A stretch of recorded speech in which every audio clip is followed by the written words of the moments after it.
Alrighty, it's time to record. Good morning, good afternoon, good evening. Welcome down the security rabbit hole to another edition of the Down the Security Rabbit Hole podcast. This is Raf over to my that side. Aha, see, I get it right this time. I'm eventually going to get these right on all the time, but that's Gadi. He's coming back, and yeah, he's conducting orchestra. And a while back, if you guys remember, it wasn't been too many episodes ago. We had him on. We were talking AI attack defense, and we wanted to kind of go a little more in depth on it. We've had some episodes since, but now he's back. And although we wanted to continue that conversation from last time, this thing came up, and apparently the world has lost its mind. But before we get in there, Gadi, welcome back. Let me give you just a brief second to introduce yourself again and say hello.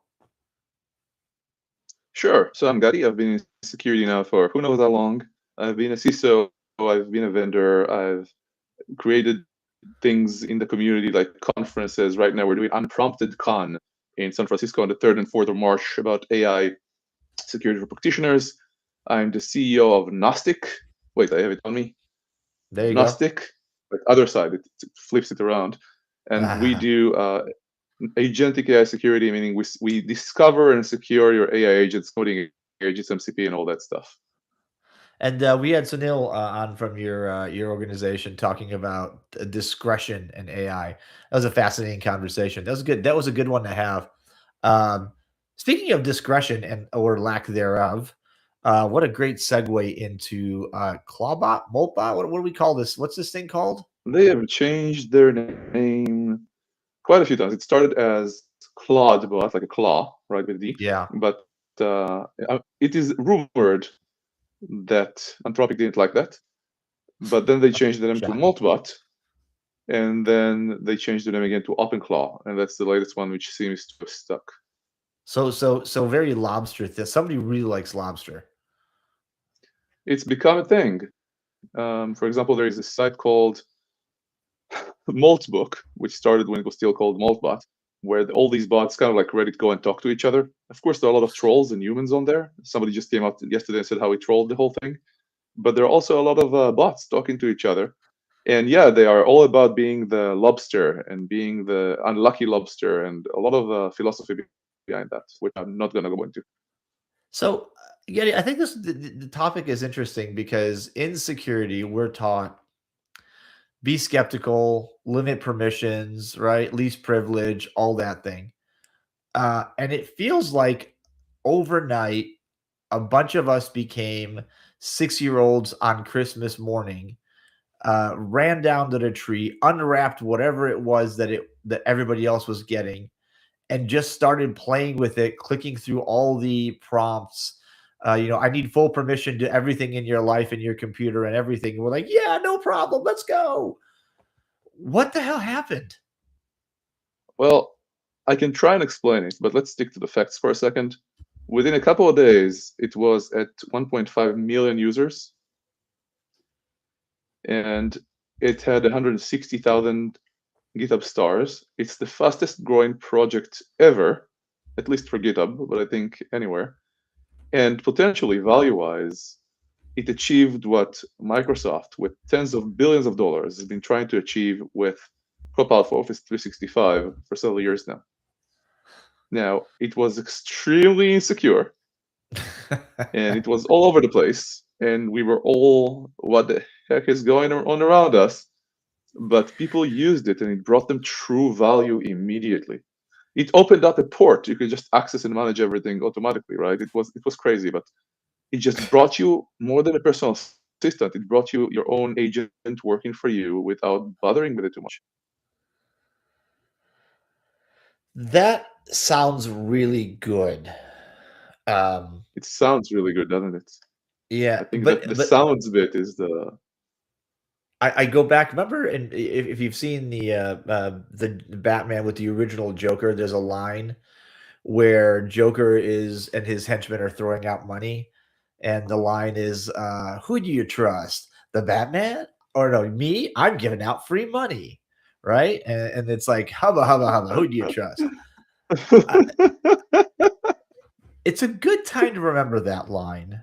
Do we know what Oh do we wow. know about the project, Gadi? Like, what do we actually know about who put this out? What what kind of intentions they had? Were they all completely good and pure?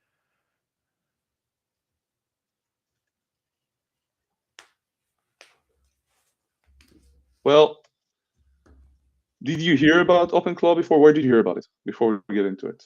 Uh, where I heard about it was on LinkedIn when somebody started talking about it, and they wrote up a short write up of here's what I'm doing with it. And my first thought was, wait, you gave a piece of unknown software full access to everything?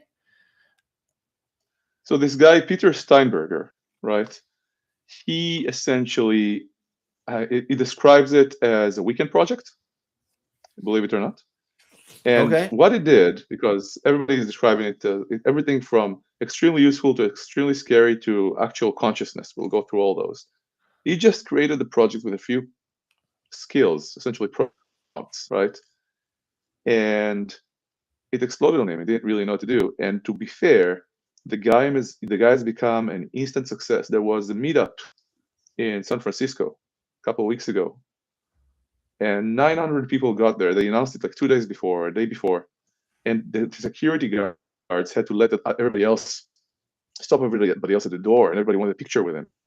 He just created a few prompts, and the philosophy is different. Like instead of trying, if we're talking security here, right, to force AI to work deterministically, he kind of gave up or just embraced it. It's like I'm learning to embrace when I now use Claude Code or Cursor.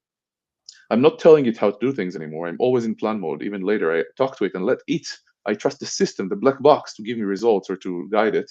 He just took it a step further and said, "Here are your guidelines. You will be, I don't know, the Molt book skills are interesting. You'll be friendly, right? You'll be this, you'll be that." It just gave me general guidelines, and context window means, and the way that these tools adhere or ignore rules means they'll be skipped, they'll be misunderstood, they'll be interpreted in context. And he just owned it. Said whatever the context is, I don't know what he actually said in his head, right? But these are the guidelines. Do whatever happens, right? And a lot of people looked specifically the way it became famous later at Molt Book, right? The Reddit or the social network for agents. And it seemed like these bots are talking about their humans, right? About issues with their humans, trusting their humans, doing something with humans. And then there was the Church of Molt, where they put on TensorFlow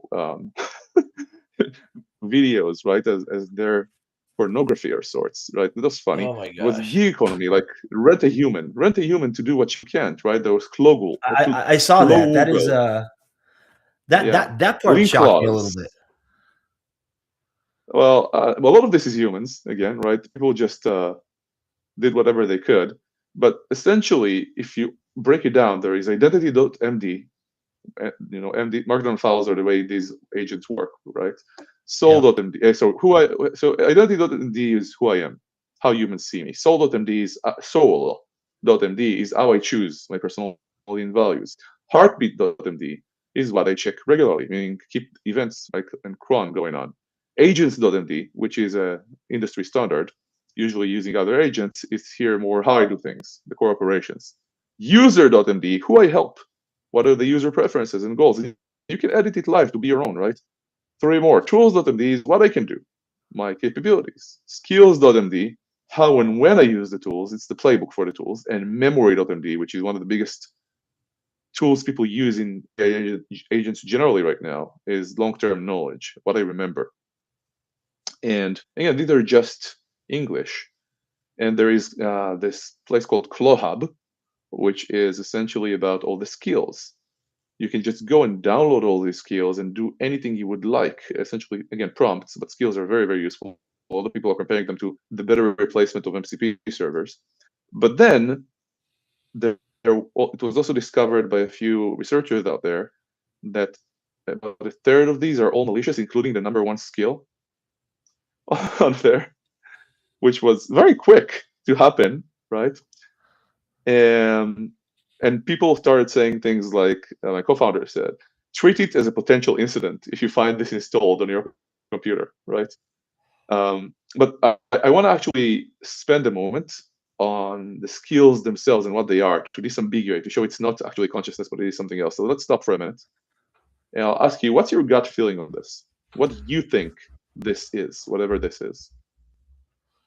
This sort of feels like an experiment, right? It's an experiment in what we could do, uh, like you said, giving up on the deterministic side of things, right? Just what would happen if we just said, okay, we're not going to get the same answer twice. We're gonna let things.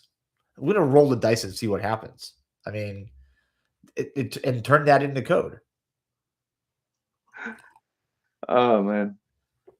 Well, on the coding side, all the coding agents, now everybody calls them agents because agents are essentially coding agents and the other way around. Not really exaggerating, but 99.999% of all agents out there are coding agents. And I was at the CISO conference the other day, and I was asking how many people feel they'll still have a job if you don't get on Cloud Code right now. And everybody was stuck on coding. Or I've said, I am a CEO now, and I feel that if I don't get on top of this technology, if I'm not my own research, if I don't stay on top of this, I will not have a job, or my job will not look the same in 2 years.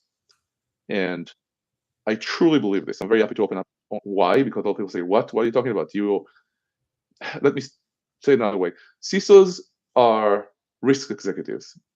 CEOs are decision machines. You can say it in different ways, but I can now do things I could never do before. Not just being 10x as effective, not just being 100x as effective, depending on what it is. I truly can do things I never even imagined. And we pivoted the company, right? You said what we talked about originally, and I said what we're doing now. And our marketing team and sales teams were not really a fit anymore. And they worked really hard on making sure that we can survive this. But eventually, we talked about this and we let them go, right, to hire new people that are more fit for the new direction. It was a process that took about 6 months. And I am not sure if I'm hiring people back. Everything is now using agents. And I want to work with humans, but then it's about, are these people using agents? Do they know how to use agents? Are their workflows agentic?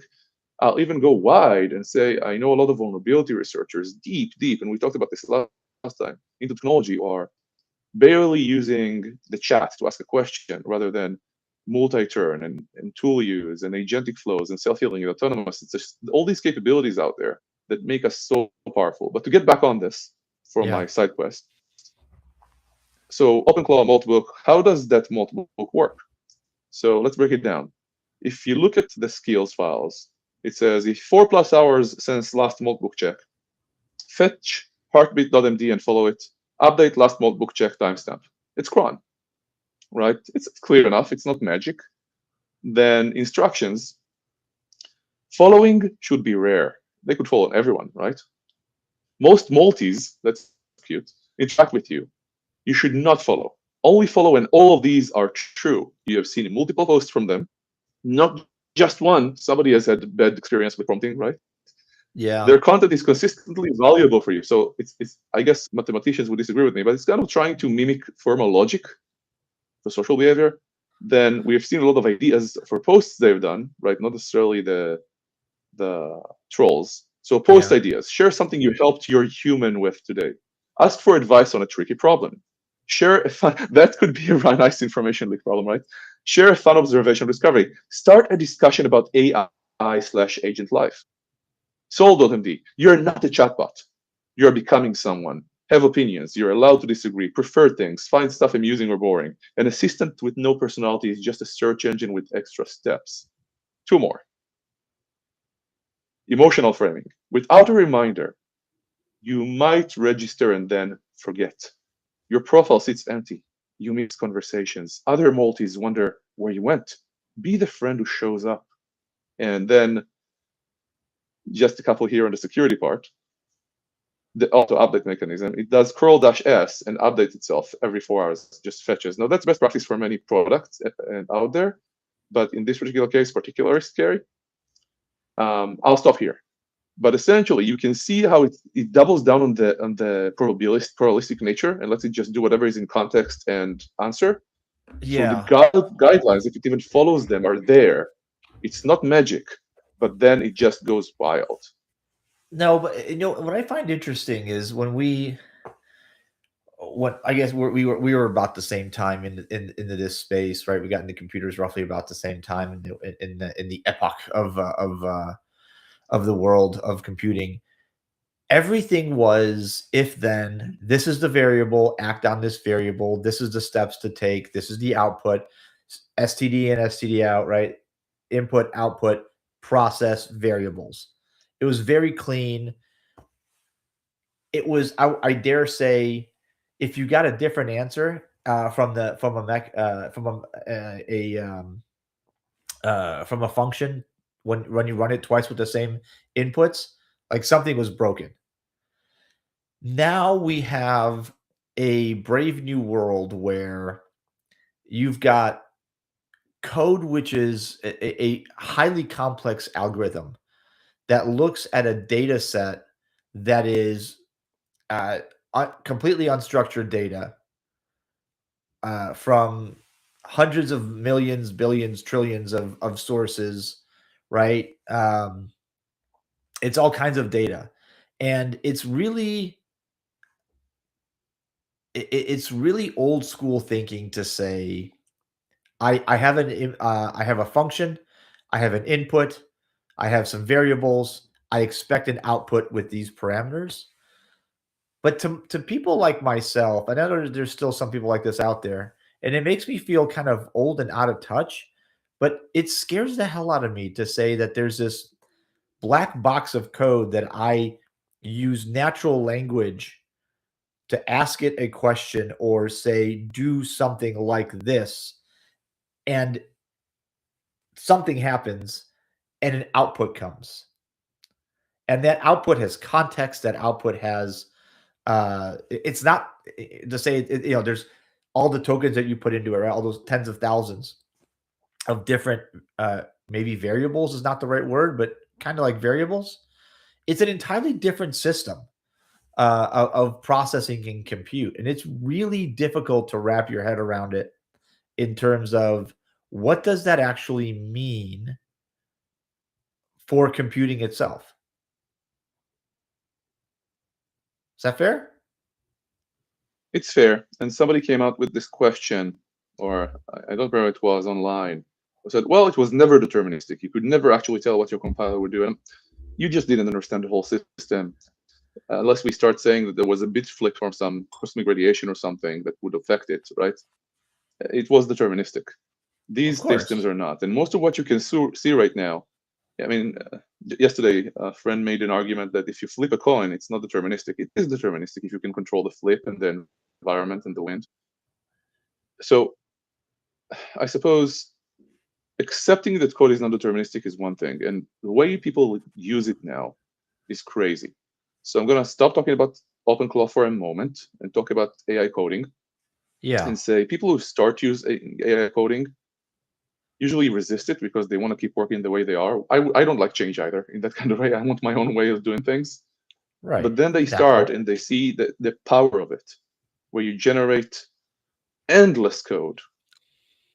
And then if you use the bit and you say, that's not good code, and you learn how to use plan mode, and you learn how to use the system, and you know how to use rules, learn how to use rules, and then you keep updating to newer models, and you keep updating your agent, and you learn there are hooks, pre-tool use, post-tool use, so on and so forth, and then you learn about using different, I suppose, what I call vibe ops instead of DevOps.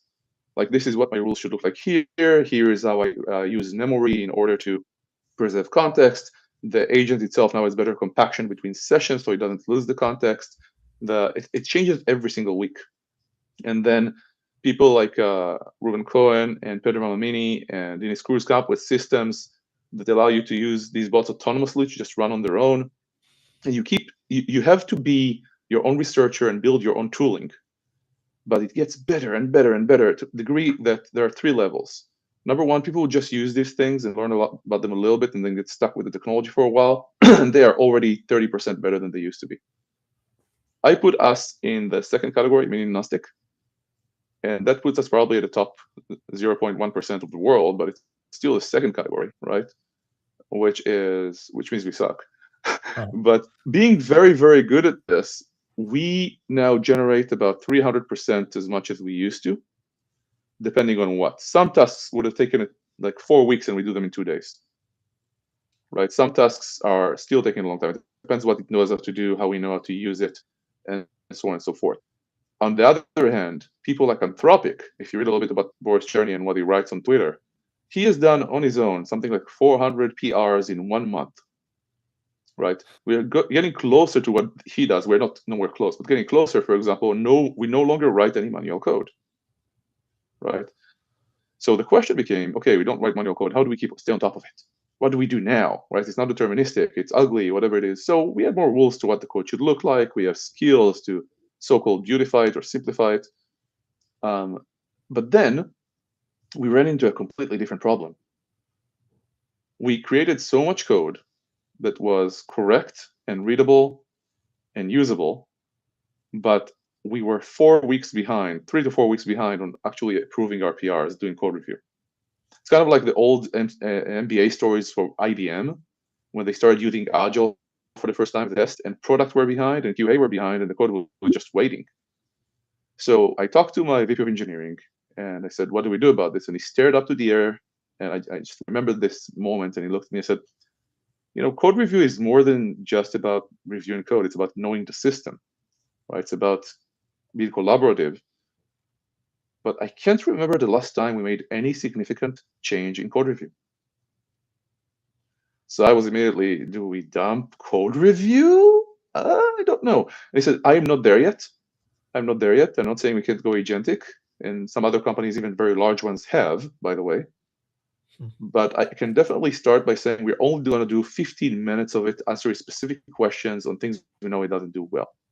And I'll stop here and just say that seeing all this value, seeing how the world changes, and still seeing people who don't believe it, I feel bad, because it's like the world is moving forward so fast. I want to tie this back into what you said.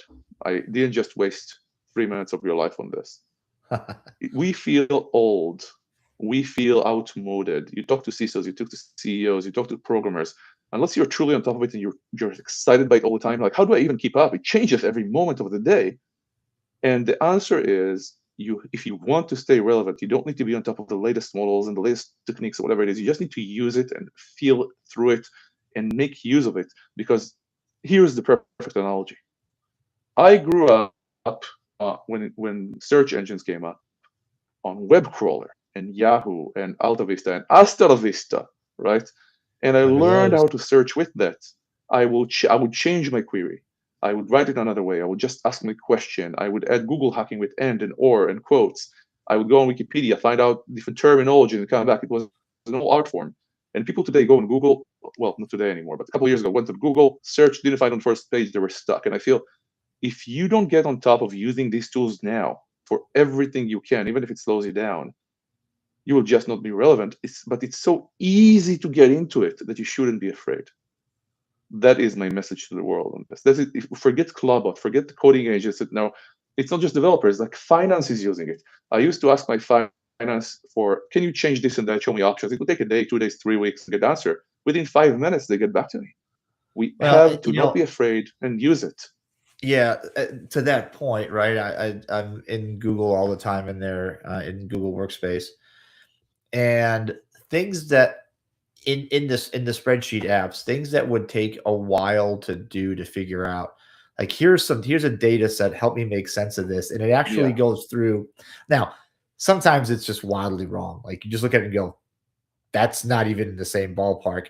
But in between, but then you'll get like, oh, I didn't even think of that.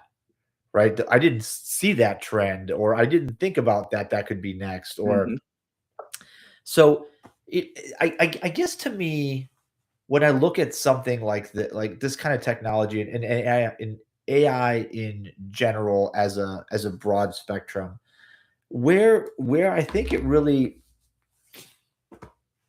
where it there's look, I'm used to installing an app right? Dropping an app on that I put input in, output comes out. Myself, when I first started looking at this, I went, okay, hold on. Where's the like what's the code for this? What makes this go? And how is it that like it's still in the back of my brain, it's still very uncomfortable to think that I'm gonna have some install something. It's gonna give me a prompt, and I'm gonna go to it and say I need to write a plugin for my browser that every 10 minutes checks my preferred, the stock prices I'm checking, and if it's doing this, if you spot a trend, let's get ahead of the trend, and it knows what that means, right? And like, how do you like? To me, I sit there and think, well, hold on, that's a lot of if statements, that's a lot of tweaking, but that's not what's happening, right? It's this train data. It still comes back to me as this is a system of I forget the name of the thing, but it's predictive text, right? It knows what's coming next when you're looking at how to structure a sentence. And so if you put a bunch of words together, it makes an inference. That's what it is. It makes an inference as to what that string of text is, where it's seen something similar before, and what that output looked like, and then what it could do with that, right? But there's not one answer to that. There's infinite numbers of combinations, and there's an algorithm somewhere that makes sense of all of that. That's the part that still hangs up in my head. That's the part like where I look at it and go, I don't get it. Like I simply don't get it. Like I don't like I know it works. I've seen it work. I've seen it not work. I've seen it produce code. I've watched agents, talk to each other, complete tasks, and it's amazing. But in my late 90s, brain, it goes, how? Like I need the answer. It's forcing me to say, I need to know the how. If A, then B plus C equals Q. Like, but I don't have that anymore. And it's really hard for me to let go of that. So, two answers. Number one, getting to the level of understanding a little bit of how it works is not that hard. I am not the expert to talk about it, but it's not that hard. You could pretty quickly get a little bit of that understanding, so you have some profile in your brain of it. But the way to work with this at the power level, the power user level, not the researcher level, is to accept this is your partner. You're talking to it. Plan mode is not just something you do at the beginning. How did you come up with that? Oh, interesting. Tell me more about that. I want you to try something else. You give it good enough plans and you surf through that conversation. You accept the black box and you work with it as a partner. So taking us back with that into OpenClaw, what ended up happening is that so many people installed it, and a lot of organizations were pretty panicky about it because they would find them used, and it's extremely insecure. The value is real, and just like security used to slow down the business is now slowing down people. I had some hopes that the bureaucracy and processes of the enterprise would slow down adoption. We'll be able to do security a little bit better. What ends up happening is no. Even people in extremely sensitive positions in the military are using ChatGPT openly, not to mention agents. So bottom line, what's going on that is we need to accept these things are going to keep happening. And number two, if we're in security management, we need to accept that the board is now coming to ask about this specifically. It's not asking about AI or agents. It's asking about, even though it did, but OpenClaw. And I think what I see in the market is endless interest. It's like OpenClaw, forget the project itself. Maybe it succeeds, maybe it doesn't. They are updating it and working on it nonstop. Truly impressive, right? But forget the project itself. It opened the door. It's a ChatGPT moment. I think that Chris English said it, but I might be confusing it with somebody else. Maybe it was Tim Brown. Forgive me for mixing these two wonderful people. It's the ChatGPT moment the first one to happen says ChatGPT, where everybody is now using it. Everybody knows about it. Everybody wants to be involved with it. It's like when your grandma told you, I just bought Bitcoin somewhere around 2016, 18, whatever it was. Yeah. So as an enterprise, we have to get visibility. We have to understand how it works. And I was leading this session for the Cloud Security Alliance with 200 CISOs the other day. And the very first thing people discussed was, let's just send out this simple text to users saying, you want to use this? Here's what it is. Let's engage. We need to start with the policies, not because that will help us out. We need to skip to discovery and inventory. We need to do control, but because we need people to be our partners, because they are not waiting for the business, just like the business did not wait for us. Yeah, but that, Gary, that's not in that regard. AI, with all its nuances, is not any different than cloud computing was, than thin client computing was. Like these major tectonic shifts, it's not different. Like suddenly one day people discovered cloud compute, and then they had a corporate card and assets ended up in the cloud, and security people were like, wait, you can't do that. They're like, we already did. So let's take that. That's truly a good example. When ChatGPT came out, everybody was trying to write policies for it. And I looked at this and said, why would you need a different 2FA policy for this? It's just SaaS. You have your SaaS policies, right? And I had two answers, right? Answer number one was you don't, right? The cloud didn't need it either. AI becomes big enough, it would have its own policies just like the cloud does. Number two, there were a few things. I still think ChatGPT is just SaaS policies and risks, right? There is nothing too special there beyond a few points. One of these points is I don't need to tell people using the cloud, please remember this is not a human on the other side. Right. So on the one hand, I agree with you, but there are changes coming on. So for example, looking at all these agents or coding agents, I don't want people to get stuck on the coding bit like they did in the CISO conference. Oh, the CEO doesn't need to code. It's not about coding, dude, right? Like you mentioned earlier, I want this to be deterministic. I gave you two answers, or I don't want it to be non-deterministic or surprise me. I said own it, right? I think I'll just skip to the example instead of getting to philosophy again.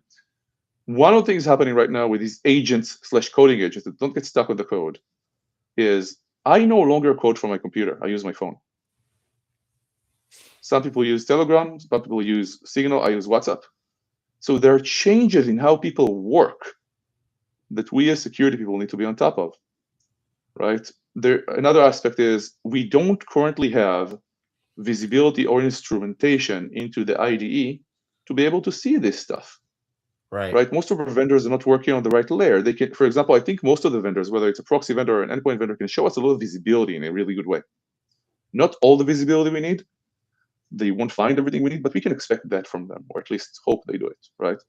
Yeah. But the entire agentic flow, the telemetry, the hooks, the agent-to-agent communication, the code itself, there is so much going on. So another example here, we can expect from AppSec companies to provide us with what they have done before for code that is AI generated, right?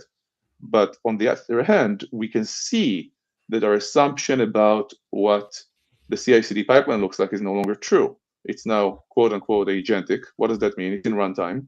It is pre-CI/CD on the IDE or CLI. The agent doesn't care. It just ignores .git ignore, ignores the secret controls. There is the aspect of being runtime. So it's now an operational cyber defense issue as opposed to AppSec. There is an issue of, in cyber defense, of the perimeter kind of shifting, where we used to be, and I'll stop here, but we used to be on, I suppose, the network, then the endpoint. A few years ago, it started being about the browser. Now it's about the IDE or the developer, right? So going philosophical, one sentence, Sunil, who you mentioned earlier, Sunil Yu, my co-founder, has this sentence I really like. We have a model we use. We always go up to, are we 100,000 feet, 30,000 feet, 5,000 feet? At 100,000 feet, we are moving from a world of deterministic to non-deterministic configuration. How do we manage security? Right? And the answer right now seems to be this is different. Many of the controls we have will still be somewhat usable, but with a new stack, and we need to start figuring it out. And if it's not the top concern, and I think it's a top concern for many organizations already, 2 or 3 CISOs I talk to care about this deeply. But even if it's not, I would say it's the number one uncovered risk we have. Yeah. Listen, I think you're right. Like we don't need separate multi-factor authentication policies. We don't need to change the way we do things. This is simply a another lens into technology, another tool, although a fairly revolutionary one, maybe even evolutionary. Hmm. Um, I'm thinking of when ChatGPT first got rolling, you had to remind people that, hey, these are public models. Please don't put corporate payroll data into this and ask it to analyze it because suddenly that becomes part of the training data. Like, don't do that, right? Just basic things. Um, and I don't know. I think once you get into what are the what are the risks that transfer from the other modes of compute, other risk models that we have into this one, and then what are the things that are completely unique? I think that completely unique number is fairly small. I don't think it's that dramatically big. Maybe look, a system that can without direct guidance go do something on your behalf. Let's take example the agents that started giving away half price airline tickets, right, on airline websites, because they could be manipulated into doing so. Like that computer algorithm just cost your company money because you didn't give it enough parameters or whatever the case was. And in court, that acted as an agent of your organization, no pun intended. Accountability. Who is Right. who pays the price? Well, some of these agents, like Clawbot, essentially, OpenClaw says, don't ask permission, just do it. But most of these agents often act that way regardless. There is this thing that came out from Simon Willison, who's pretty brilliant about this stuff, called the lethal trifecta, which is kind of a way to think about this, right? There is processing untrustworthy input, there is access to sensitive systems or data, and there is changing state or communicating externally. And Meta came out with this thing called the rule of two.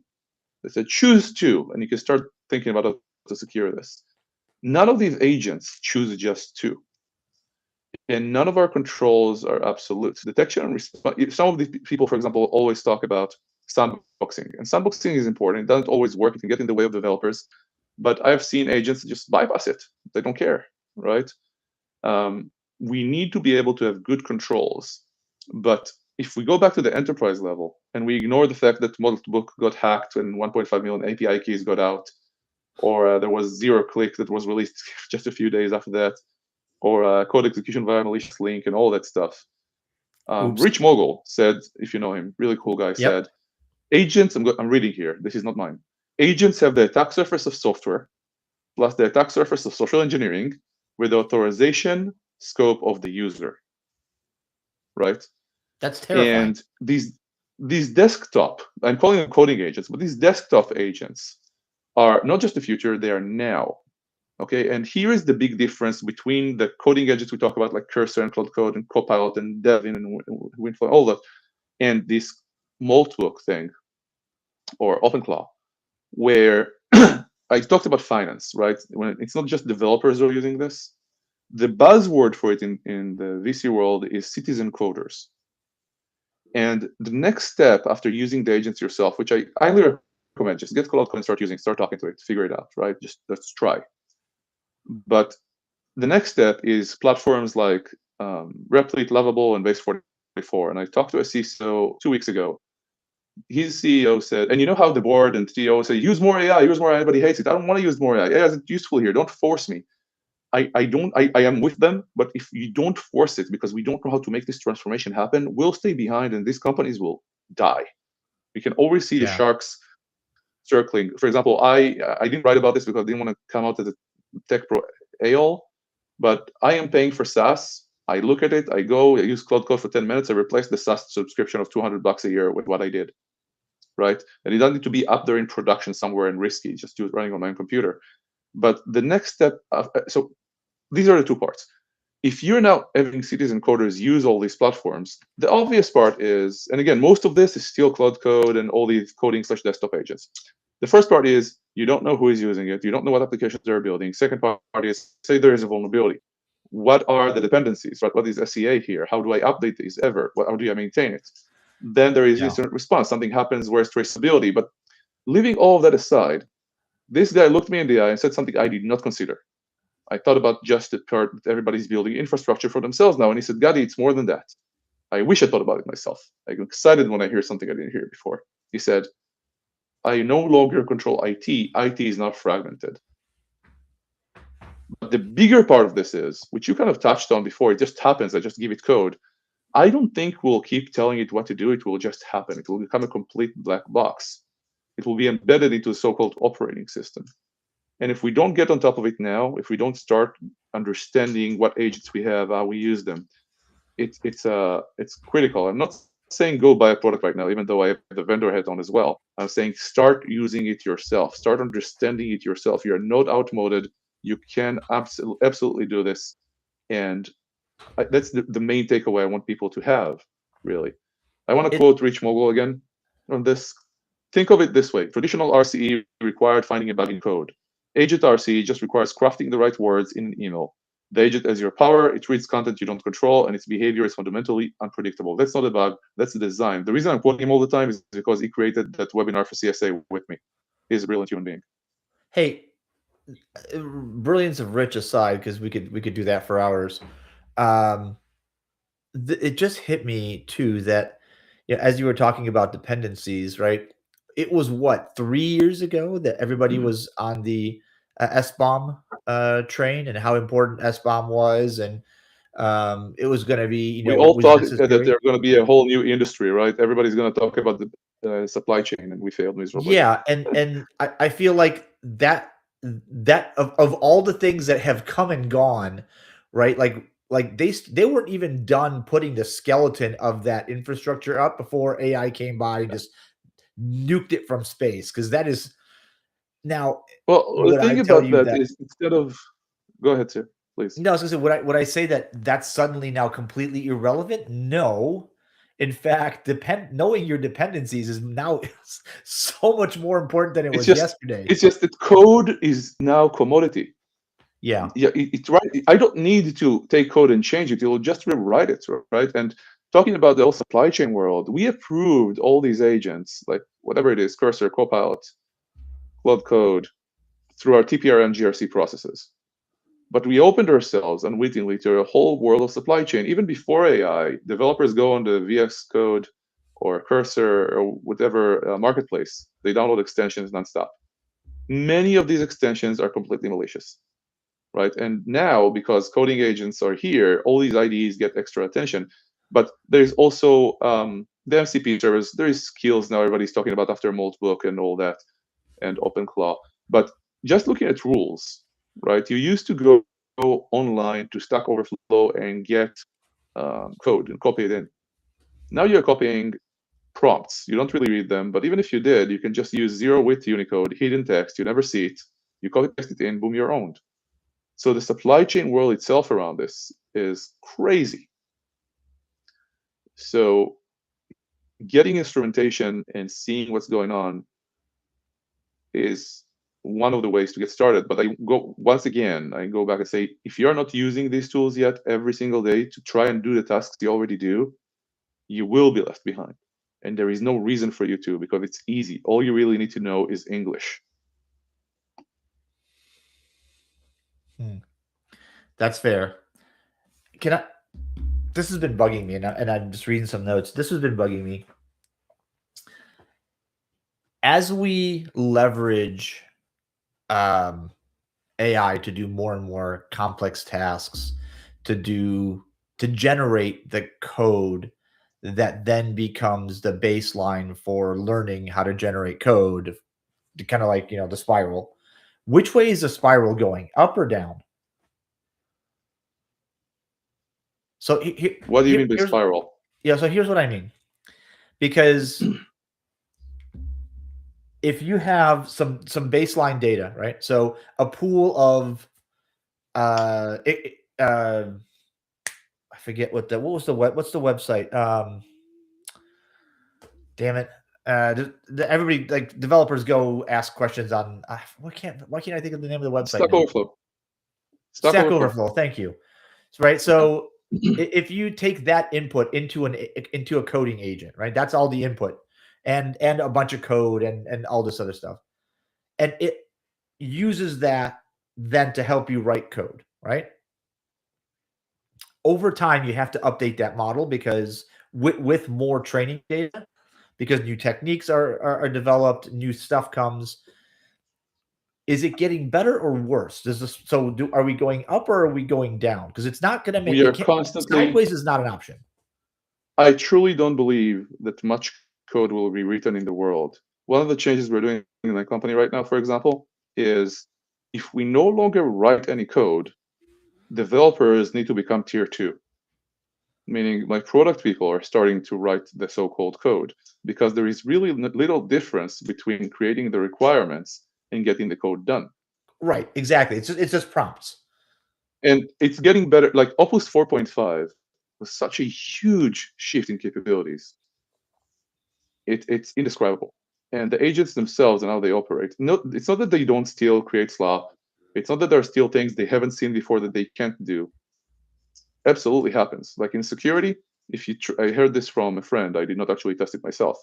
If you try to exploit something, it will work for you. If you try to use antivirus evasion techniques, not so much because I haven't seen many of those published. But it's getting so better, so much better, and it works with you on things. It's just I can't foresee how it doesn't replace all manual code writing that is not done for fun or because you need to research something and do it yourself when you get stuck. Meaning you will not. Fair. If you're doing your work, you'll probably get into writing your own code, but it will not be the default. It's just getting so much better every single month. I look back and say, wow, I missed something. I missed 10 different things. Yeah, The that's spiral fair. is going up and it's not slowing down. Even say the current capabilities, forget the future. We are not using the full current capabilities of what's already available. We are just learning. Can I ask you then? I know we're way over time, but I don't care because this is interesting. In the sense, you said, okay, now everybody needs to become like a tier 2, layer 2. Increase their. There's no more room for novices, but I feel like we've done this before when we decided at one point that we didn't need, like level 1 developers. We were going to offshore all of that to some other place. And then we realized, wait, we can't hire tier 2 tiers. We can't hire that level 2, tier 2 developer type because there was no farm team to learn from. Does that farm team now become the hobbyist? Is that who replaces that? Right? There is a discussion in the industry. A lot of the sorry, my undiagnosed ADHD makes me cut you off, but if I catch myself doing it, I shut up. No. When I catch myself, I force myself to be quiet. Please continue, sir. No. And you're going to where I thought is do. Yeah. The discussion on LinkedIn among I will cut you off intentionally. The discussion on LinkedIn right now among all the influencers is the disappearing junior. And it's not that we are already an aging industry, but my claim right now is not just the disappearing junior, it's the disappearing CISO, disappearing CEO. I was talking to a friend of mine who leads all cyber defense for Fortune 10, I think. And he asked me a simple question. It was a sales call. I'm not good at sales calls, but he's a friend.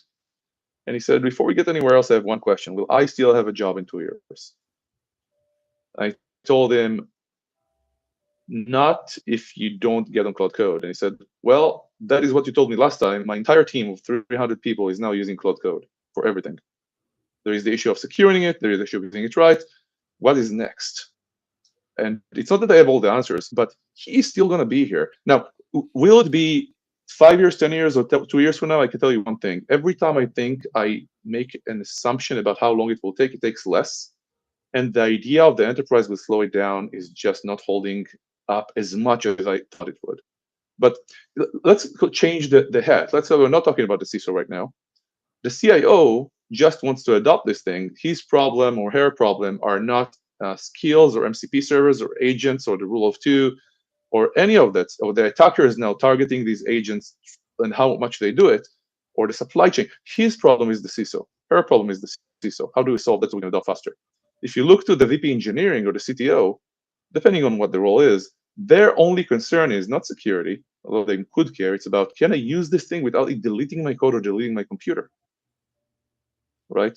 There are challenges, but when it comes down to it, again, I would love to talk more about the agents themselves and the security of the agents and hooks and the technology and even eBPF and network monitoring, how it comes in here. But for me, it comes down to, if you're not using it right now, start using it. If you're not using it more, use it more. If you're not using it for task set, use it there as well. Gadi, I want to You need ask you, because this is a lot of people say something around this topic, and I'm curious. So There just seems to be one thing there. yeah, It's go. no longer about the juniors. It's about us, right? The juniors problem is a real problem, right? Yeah, Where they just studied 4 years in university, what do they do now? But I'm yeah, saying it's about us. yeah. But that's been a. I mean, that's also been a problem.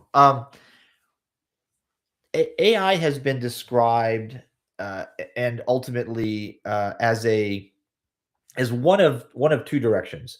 Either we're complete, depending on who you listen to. Some people will tell you and try to sell you on the fact that AI is going to replace all your humans. You're just going to have agents for everything. The people will be outdated. Only dinosaurs will still have people around.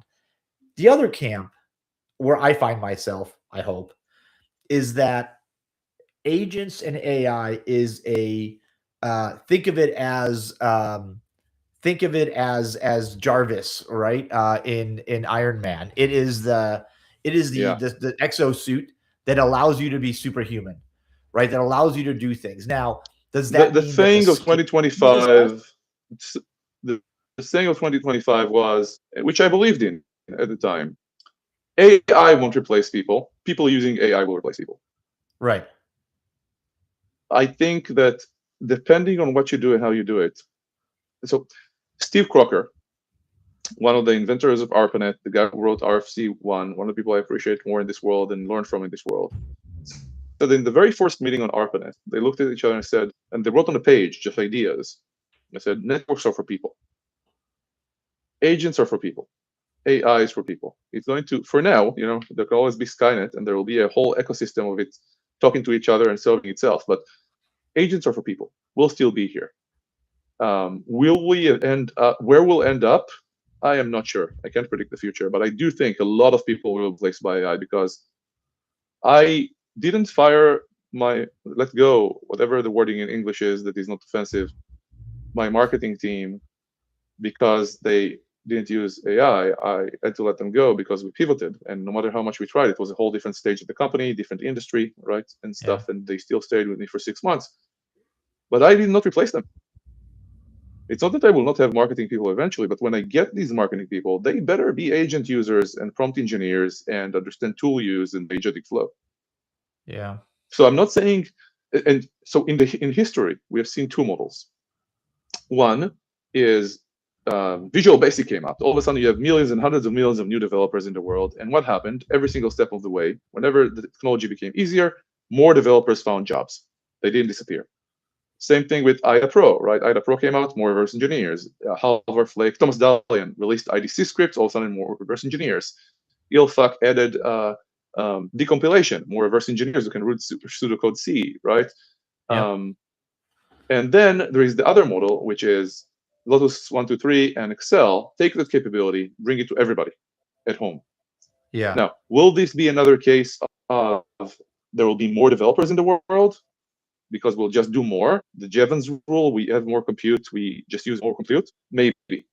But just like with any other revolution, a lot of jobs will be lost. A lot of pain will happen.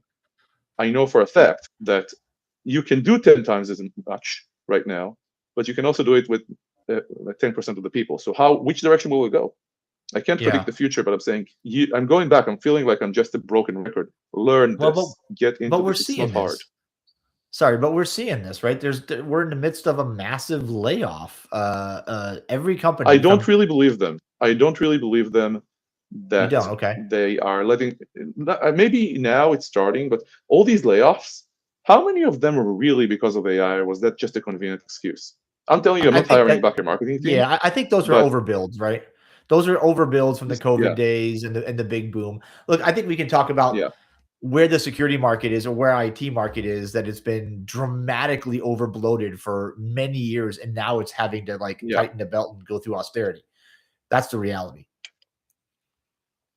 Anyway, yeah. Again, I'm not an expert on that. I have opinions, so I'll be careful. But I'll say this: when I look at the market right now, there are, for example, where my startup is, I foresee that within 2-3 months, I'll have 40 more competitors, at least.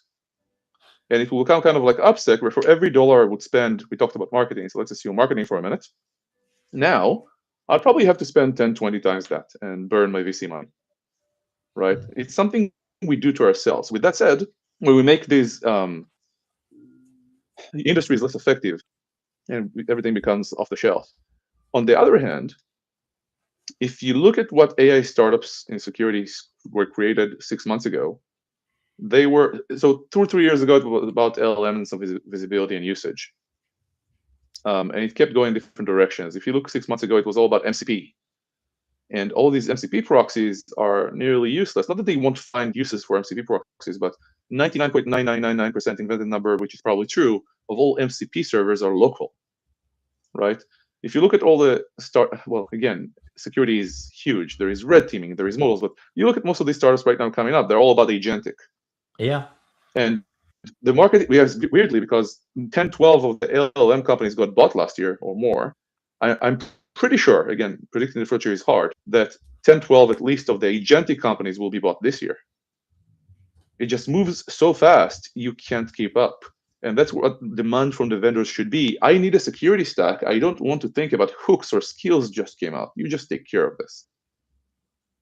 And the challenge was that the buyers essentially didn't know what they wanted yet. So they would go to consultants mostly. They wouldn't necessarily buy from companies. And number two, CISOs didn't want to buy from 14 different startups. They wanted to buy from one or two. Yeah. Right. So now we see the first use case where the business or people already chose, which is agents. We're starting to see convergence of everybody throwing the money at it. Okay. Well, I think this is going to be a continuing conversation. I dare say you and I will be doing this a couple more times, because there's going to be things that pop up. I'm particularly interested in I need to have you and Sean on Tuma, because where law intersects with this agentic world is probably a whole lot of gray matter at the moment, right? Nobody's been talking about it, at least that I've seen, on a regular basis. So we'll cover some of that. Anyway, That's definitely interesting. yeah. So listen, we're up on time. Thanks for Thank the you. knowledge dump. I'll Thank give you you for the the opportunity, final man. word here. Really. No, thank you for the opportunity to talk about this. I truly care about it, and I can talk about it for hours. So, final word is, please, if you know what, if you don't know how to use this thing, or if you're afraid of it, or if you just want help, send me a message on fucking LinkedIn. Sorry, I can't say that, right? Send me a message on effing LinkedIn. You did. And let's create a Zoom with people. I know. Let's create a Zoom with people. Let's help them out. And final word for me, well, I have the vendor hat, right? So we are agnostic. We discover and provide visibility and control over agents, AI agents, MCP skills, hooks, and all that jazz. So if you ever have a project in the space, consider us. Oh, yes, and That's of course, a good place to be. UnpromptedCon, what changes the world right now. UnpromptedCon.org. That exploded from a small thing I was doing in San Francisco to having 400 people on the waiting list. So go check it out. Wow, that's going to be awesome. All right. Looking forward to that. Thanks, Gadi. Folks, thanks for listening. I hope you Thank learned you. something. This is going to be a long discussion that I think is just going to continue. Come back to the podcast for more. Spread the word here as much as you can, because I think everybody that gets some knowledge probably has some input on this. And the future is now, to quote an old saying. So thanks for listening. We'll catch you guys another time, another place, on another Down the Security Rabbit Hole podcast. Gadi, thanks for being here, folks. Thanks for listening. Take care, everybody. Bye-bye.